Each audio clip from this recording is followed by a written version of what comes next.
నేను కూడా పార్టీ పెద్దల దృష్టిలో అయితే ఎక్కడ లేదు. అయినా నేను ఒకటి అడుగుతాను, ఊకే చిట్ చాట్ ఏందన్నా? ధైర్యం ఉన్నది కదా నీకు, డైరెక్ట్ ప్రెస్ మీట్ పెట్టు. చిట్ చాట్ ఏంది అంటే మీడియా మిత్రులు ఏదో గోల్మాల్ చేస్తుంది కా తెల్లారి పేపర్లో ఒక వార్త వచ్చి అందరు దాని మీద విరుచుకపడితే లేలే నేను అనలేదు, మీడియా తప్పుగా రాసింది, మీడియాకి తప్పుగా అర్థమైందని చెప్పుకోవడం. ధైర్యం ఉంటే ప్రెస్ మీట్ పెట్టుర్రి, పెట్టి చెప్పు మా అన్న నా మీద పెయిడ్ ఆర్టికల్స్ రాపిస్తుండు, ఇగో పలానా పలానా టీవీ ఛానళ్ళు పేపర్లు నా మీద తప్పుడు వార్తలు దుబాయ్కి వెళ్ళి రాసినాయి, వాటి మీద కేసు పెట్టుర్రి. చిట్ చాట్ ఎందుకన్నా? ఏంది చిట్ చాట్ అంటే? తప్పించుకుంటందుకు మార్గమా? ఆ పేపర్ వాళ్ళు తప్పు రాసిరు, ఆ పేపర్ వాళ్ళకి నా భాష అర్థం కాలేదని చెప్పుకోవడానిక?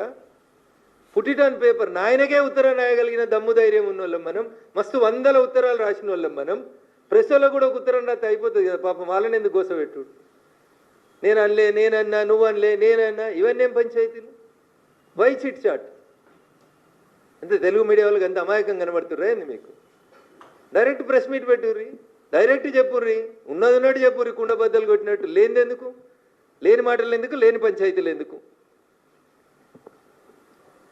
కాబట్టి కవిత గారికి నేను చెప్పదలుచుకుంది ఏంటంటే, మీరు మీ కుటుంబ పంచాయతీ, మీ ఆస్తుల పంచాయతీ, మీ పార్టీల పంచాయతీ, మీ వారసత్వ పంచాయతీ, మీ అన్నతోటి మీకు పంచాయతీ, మీ సీట్ల కోసం పంచాయతీ, నీకేమన్నా శాసన మండలిలో ఫ్లోర్ లీడర్ పంచాయతీ, ఇట్లాంటివి ఏమన్నా ఉంటే మీరు తెలుసుకోండి.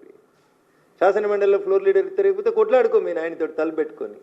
దానికి చిట్ చాట్ల పేరిట మా పార్టీని, భారతీయ జనతా పార్టీని అనవసరమైనటువంటి వివాదంలోకి లాగొద్దని సోదరి కవిత గారికి నేను ఈ సందర్భంగా చాలా స్పష్టంగా చెప్పదలుచుకున్నాను.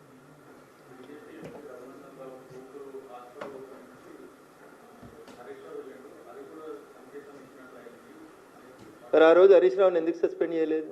నాట్ ఓన్లీ హరీష్ రావు, తలసాని శ్రీనివాస్ యాదవ్ గారు వచ్చారు, మాగంటి గోపీనాథ్ గారు వచ్చిండ్రు, ఆ ఏరియాలో ఉన్నటువంటి చాలామంది వచ్చారు. ఆయన ఆరోగ్య శాఖ మంత్రిగా ఒక దవాఖానా ఓపెనింగ్కి వచ్చిండు. మీకున్న ఇబ్బంది ఏంది? ఒకవేళ హరీష్ రావు గారు బీజేపీ కోవర్ట్ అని మీకు అనిపిస్తే తెల్లారి ఎందుకు తీసేయలేదు క్యాబినెట్లోకి వెళ్ళి?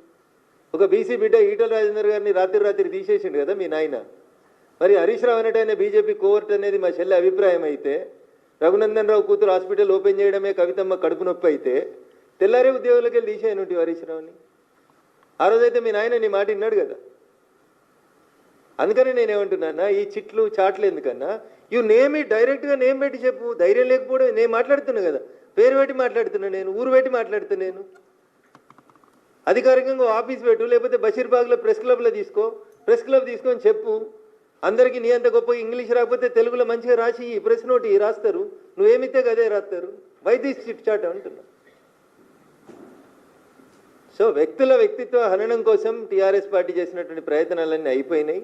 టీఆర్ఎస్ని ప్రజలు నమ్ముతలేరు అనేది అర్థమైంది. వాళ్ళ ప్లీనరీ ఈడనే ఇదిగా లేకపోతే పోయి అమెరికాలో ప్లీనరీలు చేస్తున్నారు. ఎందుకు అమెరికాలో చోట్లు ఎత్తారా నాకు తెలియదు, నేను వాళ్ళంతా చదువుకోలేదు. ఏంది సిల్వర్ జూబ్లీ ఏంది? ఈ దేశం కోసం పోయి ఏమన్నా అమెరికాలో చెప్తున్నారు వాళ్ళు? వచ్చిన తెలంగాణ ఎట్లా దోసుకున్నామో చెప్తారా, లేకపోతే దోసుకున్న డబ్బుల్ని అమెరికాలో యూట్యూబ్ ఛానళ్ళలో ఎట్లా పెట్టి రఘునందన్ రావుని ఎట్లా తిట్టాలి, లేకపోతే ఎవరెవరిని పెయిడ్ ఆర్టిస్టులు ఎట్లా హైర్ చేసుకోవాలి, అమెరికా చట్టాల ప్రకారం దొరకకుండా ఎట్లా తెలుగులో వార్తలు రాయాలనే చేసుకోవడానికి పోతున్నారు. For what you are doing?